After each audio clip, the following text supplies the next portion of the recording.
Assalamualaikum warahmatullahi wabarakatuh. Alhamdulillahirrabbilalamin.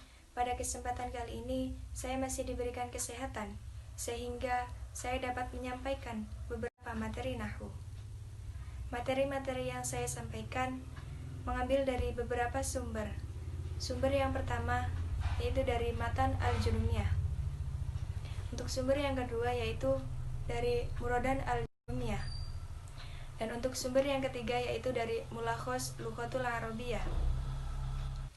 Semoga materi-materi yang saya sampaikan dapat bermanfaat bagi semuanya, terkhusus untuk saya sendiri. Yang akan saya jelaskan yaitu 1 fa'il, 2 tamyiz, 3 hal, 4 maf'ul bih, dan 5 maf'ul ma'. Mari kita lanjut ke materi yang pertama, yaitu fa'il. Apa itu fa'il? Fa'il adalah pelaku atau orang yang melakukan suatu pekerjaan. Fa'il dibagi menjadi 2. Yang pertama, ada fa'il isim dhohir, dan yang kedua, ada fa'il isim mudmar. Apa itu fa'il isim dhohir? Yaitu fa'il yang disebutkan dengan jelas dalam kalimat. Kemudian, apa yang dimaksud dengan fa'il isim mudmar? Yaitu fa'il yang tersembunyi dan merujuk pada isim dhamir mutakalim, mukhatab, dan ghaib. Kemudian untuk yang selanjutnya yaitu ada pengertian dan hukum. Dalam kaidah nahwu, fa'il adalah isim yang dirofakkan yang mana fi'ilnya disebut terlebih dahulu sebelum fa'ilnya. Contoh, ja'at tullabu. Ja'a di sini sebagai fi'il dan at-tullab sebagai fa'il. Kalimat ini mengandung tarkib fi'il fa'il, di mana ja'a sebagai fi'il dan at-tullab sebagai fa'ilnya. Kemudian, hukum fa'il adalah rofa mutlak, seperti yang sudah dituliskan dalam nazam al-fa'ilul ismun mutlakun qadir tafa bi fi'lihi wal fi'lu qablahu waqa, yang artinya fa'il adalah isim yang mutlak dirofakkan oleh fi'ilnya dan fi'ilnya terletak sebelum fa'il. Baiklah, mari kita lanjut ke pembagian fa'il. Fa'il dibagi menjadi 2, yaitu fa'il isim dhohir dan fa'il isim mudmar. Yang pertama, fa'il isim dhohir. Dhohir menurut bahasa artinya adalah nampak atau jelas. Contoh, qoma Zaidun. Zaid di sini jelas disebutkan. Dhahaba Muhammadun, ja'at thalibu. Jadi, dia jelas yang berdiri itu Zaid, bukan yang lainnya. Jadi yang dimaksudkan fa'il isim dhohir yaitu jelas orangnya dan nampak. Nah, contoh tersebut merupakan fa'il yang langsung disebutkan dalam kalimat dan langsung tertuju langsung kepada fa'il tersebut tanpa adanya perantara dan tanpa adanya ikatan apapun. Kedua, ada fa'il isim mudmar atau fa'il isim dhamir. Mudmar secara bahasa yaitu tersembunyi, sedangkan menurut kitab Al-Jurumiyah yaitu lafal yang menunjukkan kepada kata ganti orang yang berbicara atau dhamir mutakalim, kata ganti orang yang diajak bicara atau dhamir mukhatab, atau kata ganti orang yang tidak ada atau dhamir ghaib. Kalim dibagi menjadi 2. Yang pertama yaitu mutakalim wahdah. Apa itu mutakalim wahdah? Yaitu kata ganti orang yang berbicara menunjukkan arti salah satu atau sendiri. Contoh, dhamir ana yang artinya saya. Tapi ketika ia menjadi fa'il pada fi'il madhi maka diganti menjadi ta ta'nis yang berharokat dhammah yang diletakkan di akhir kata, lalu huruf sebelum ta disukun. Contoh, fataha menjadi fatahtu, yang artinya dia telah membuka menjadi saya telah membuka. Jika dalam kalimat menjadi fatahtul kitabah, huruf ta di situ berarti domir mutakalim wahdah. Ketika fa'ilnya pada fi'il mudhari', maka tambahan huruf alif di awal kata. Contoh, aftahul kitabah, yang tadinya yaftahu dengan domir huwa diganti menjadi mutakalim wahdah menjadi aftahul kitabah. Untuk yang selanjutnya yaitu ada mutakalim ma'al ghair, yaitu kata ganti orang yang berbicara menunjukkan arti sendiri beserta lainnya. Jadi, aku dan mereka. Contohnya, nahnu, kami. Berarti di dalamnya ada aku dan teman-temanku. Jika dalam kalimat menjadi fatahnal kitabah, kami telah membuka buku. Terus ada domir mukhatab, yaitu kata ganti yang diajak bicara atau lawan bicara. Adapun domirnya yaitu antuma, antum, dan antunna. Domir ghaib yaitu kata ganti orang yang tidak ada atau ghaib. Adapun domirnya yaitu huwa, hiya, huma, hum, dan hunna. Bab fa'il sampai di sini dulu. Mari kita lanjutkan untuk materi yang kedua yaitu tamyiz. Apa itu tamyiz? Secara etimologi tamyiz berarti memisahkan sesuatu dengan selainnya. Matan al-Jurumiyah disebutkan bahwa pengertian dari tamyiz yaitu at-tamyizu huwal ismul mansubul mufassiru liman bahama minadz-dzawati. Tamyiz adalah isim yang terbaca nasab guna menjelaskan kesamaran suatu zat. Contoh, ishtara itu isyrina kitaban. Lafal kitaban di sini merupakan tamyiz atau penjelasan, sedangkan isyrina merupakan mumayyiz yang dijelaskan oleh tamyiz. Ketika lafal kitaban ini kita hilangkan menjadi lafal ishtara itu isyrina, akan membingungkan orang yang kita ajak bicara. Apa yang dibeli 20? Nah, kan bingung. Jadi kita tambahkan lafal kitaban yang artinya aku membeli 20 buku. Lafal itu menjadi kalimat yang sempurna. Kemudian ada macam-macam tamyiz. Dalam Qawaidul Asasiyah Lughatul Arabiyyah, bahwasanya tamyiz dibagi menjadi dua macam. Yang pertama ada tamyiz mufrad, yaitu tamyiz yang menjelaskan kesamaran zat yang disebutkan sebelumnya. Adapun lafal yang disamarkan dalam tamyiz mufrad ada 5, yaitu yang pertama isim adat atau bilangan, yang kedua lafal yang menunjukkan miqdar berupa luas, panjang, dan takaran timbangan. Yang ketiga, lafal yang menunjukkan miqdar, namun tidak memiliki ukuran dan takaran yang jelas. Yang keempat, isim mubham yang membutuhkan tamyiz. Yang kelima, lafal yang menjadi farik atau cabang dari mumayyiz. Untuk contoh yang bilangan yaitu sab'ata asyara kitaban. Sab'ata asyara merupakan isim adat atau bilangan. Yang kedua, indi ritlan ritan. Terus yang ketiga, indi jazaratun ma. Air kan tidak memiliki ukuran atau takaran yang jelas. Yang keempat, khairu dzalika ghanaman indana. Untuk yang keempat, indi khatamu fadotan.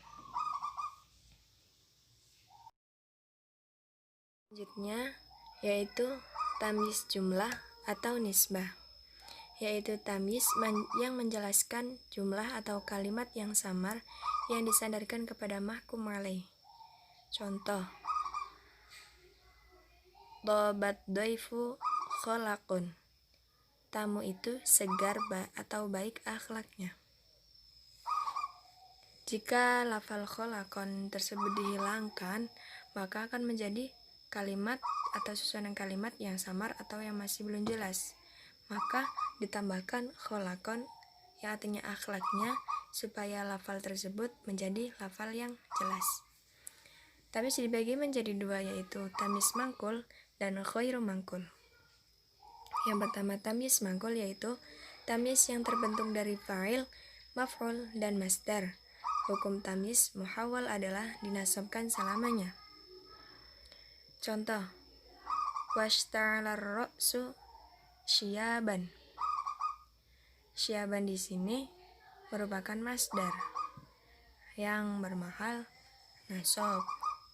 Yang kedua ada tamis khairu mangkul, yaitu tamis yang bukan merupakan pindahan dari lain atau tarkib sejak awal dibuat memang untuk tamis. Contoh, lillahi daruhu farisan. Farisan di sini memang aslinya yaitu berupa tamis. Lanjut ke bagian yang ketiga, yaitu ada hukum-hukum tamis. Beberapa hukum yang terdapat dalam tamis adalah sebagai berikut. Yang pertama, tamis dibaca nasab dan ini merupakan hukum asalnya. Yang kedua, tamis berupa isim jamid, yaitu kata benda yang format katanya tidak diambil dari kata lain. Untuk yang ketiga, yaitu tamis merupakan isim nakiro. Namun, terkadang terdapat suatu kalimat yang secara lafal merupakan ma'rifah, namun secara makna nakiro. Untuk yang nomor 4 yaitu tamis berupa isim sharih. Lanjut ke bab berikutnya, yaitu yang ketiga ada hal. Apa itu hal? Dalam kitab Al-Jurumiyah, definisi hal yaitu huwal ismul mansubul mufassiru liman bahama minal hayati nahwu qaulika ja'a zaidun rakiban wa rakibtul farsa musarrojan wa lakitu abdallahi rakiban wa ma asbaha dzalik, yaitu isim yang dibaca nasab yang menjelaskan keadaan yang masih samar, seperti ucapan ja'a zaidun rakiban wa rakibtul farsa musarrojan wa lakitu abdallahi rakiban, dan kata lain yang serupa dengan itu. Kemudian pembagian hal. Hal yang pertama yaitu ada hal muntakil, yaitu ada hal khairu muntakil. Hal muntakil adalah hal yang bisa diganti dengan kalimat lain. Seperti contoh, ja'a rajulu rakiban. Pada kalimat tersebut bisa diganti dengan masya ja'a rajulun.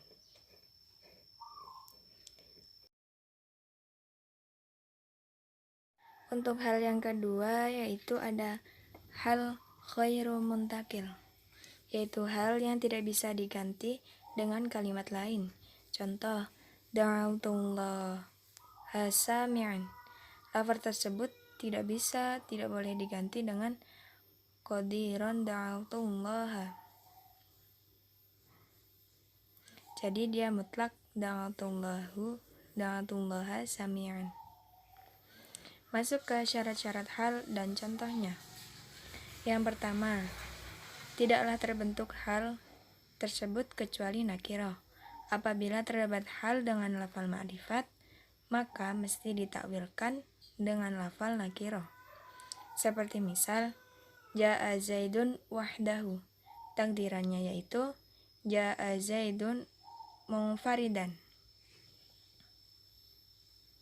Yang kedua, kebanyakan hal tersebut dalam format mustaq atau terbentuk dari tasrif atau pergantian bentuk, berakar dari masdar. Misalnya lafal rakiban berasal dari lafal rukuban, dan lafal hanifan berakar dari lafal khaufun. Terkadang hal ada pula yang berbentuk jamid atau tidak mustaq. Contohnya, badatil jariyatu komaron. Yang keempat, tidaklah terbentuk hal tersebut kecuali mestinya setelah sempurnanya kalamnya, yaitu sesudah jumlah yang sempurna dengan arti bahwa lafal hal pun yang dimaksud bahwa suasana kalam itu lumayan dari hal. Yang keempat, terdapat swahibul hal atau perilaku hal, kecuali mesti dalam format makrifat, sebagaimana yang telah diajukan pada contoh-contoh tadi, atau dalam format nakiroh. Hendaknya nakiroh ditahsiskan oleh idhofah dan hendaknya swahibul hal nakiroh terletak setelah nafi. Contohnya yaitu fit dari rojulun jalisan. Lanjut ke materi selanjutnya. Yang keempat ada maf'ul bih. Apa itu maf'ul bih? Al-maf'ulu bihi ismun mansubun yadullu ala ma waqa'a alaihi fi'lu tatakhayyara ma'hu suratul fi'li. Maf'ul bih yaitu isim yang dinasobkan yang menunjukkan makna atas terkenainya suatu pekerjaan atau objek dari suatu fi'il serta keberadaannya tidak mempengaruhi fi'il. Contoh, warakibtul farsa, dorobtu zaidan. Dorobtu di sini merupakan tarkib fi'il fa'il, lalu ditambahi zaidan menjadi tarkib fi'il fa'il maf'ul. Dorobtu memiliki hukum marfu' dan zaidan memiliki hukum mansub. Sama halnya dengan warakibtul farsa. Warakibtu merupakan tarkib fi'il fa'il dan al-farsa merupakan maf'ul bih, menjadi tarkib fi'il fa'il maf'ul. Kemudian poin yang kedua ada pembagian maf'ul bih. Maf'ul bih dibagi menjadi dua, yaitu maf'ul isim dhohir dan maf'ul isim dhamir atau mudmar. Poin yang ketiga yaitu pola-pola penempatan maf'ul bih. Yang pertama, wajib mengakhirkan maf'ul bih atas fa'ilnya. Dalam keadaan ini ada 4 ketentuan. Yang pertama, ketika fa'il berupa isim dhamir muttasil dan maf'ul berupa isim dhohir.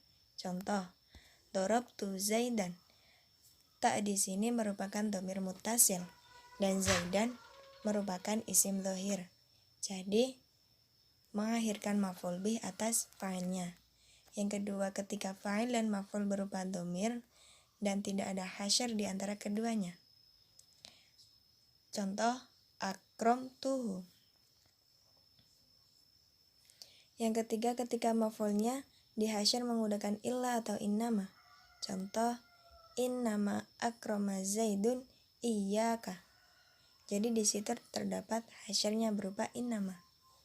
Yang keempat, ditakutkan terjadinya keserupaan dalam hal i'rab dan tidak jelasnya harokat antara keduanya ketika berupa isim maksur karena tidak adanya qarinah yang menjelaskannya.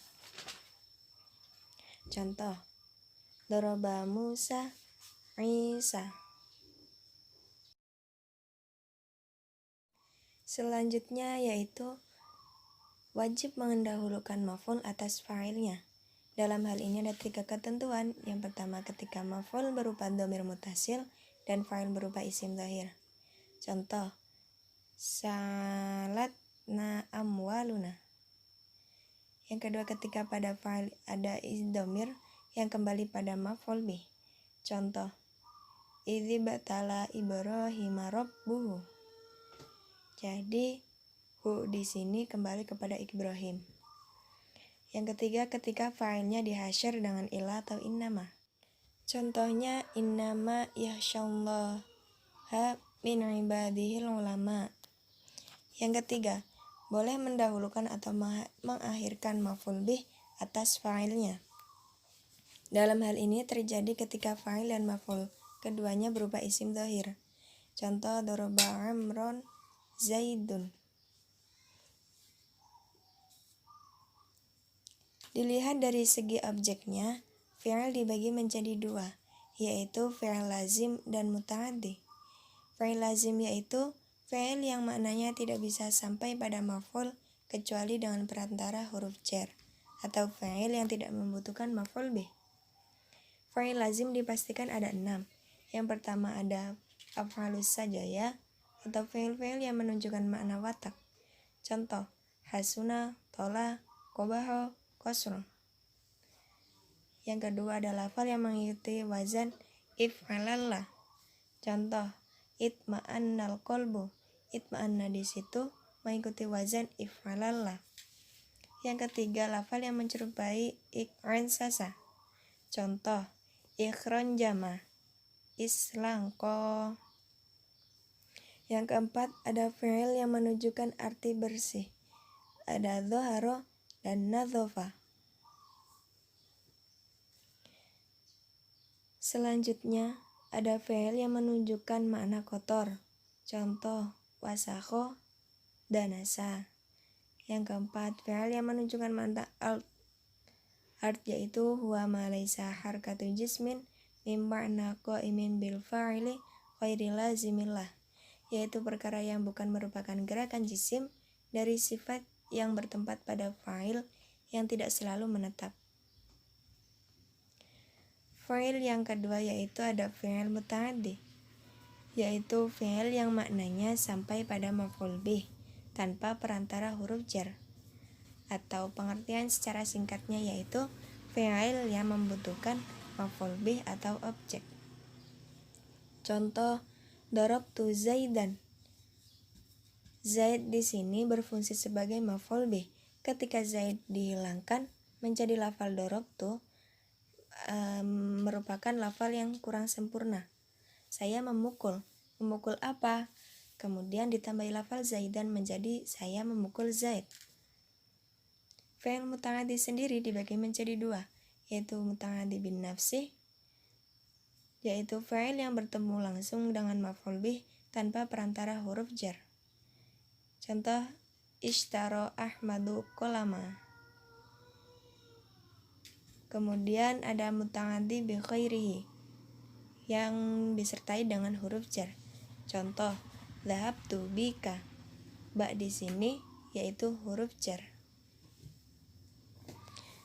Selanjutnya yaitu ada materi maf'ul ma'ah. Maf'ul ma'ah merupakan isim mansub yang terletak sesudah huruf wawu. Akan tetapi wawu tersebut bukan bermakna dan, melainkan mempunyai makna bersama atau kebersamaan. Maka dari itu maf'ul ma'ah pun disebut juga wawu ma'iyah. Sampai-sampai wawu ma'iyah pengertiannya sama saja dengan wawu ma'ah. Contoh, ja'al amiru wal jaisha. Pemimpin beserta bala tentaranya telah datang. Lafal jaisha adalah maf'ul ma'ah sebab isim yang menyertai kedatangan pemimpin. Contoh lagi, ja'al ummu waladuha wa ghurubus syamsi. Seorang ibu dan anaknya datang bersamaan dengan terbenamnya matahari. Kemudian contoh selanjutnya, istaiqadha Zaidun wa takhridat tuyur. Artinya Zaid bangun bersamaan dengan burung berkicau. Contoh yang selanjutnya, raja'a Zaidun wa tulu'al fajri. Zaid pulang bersamaan dengan terbitnya fajar.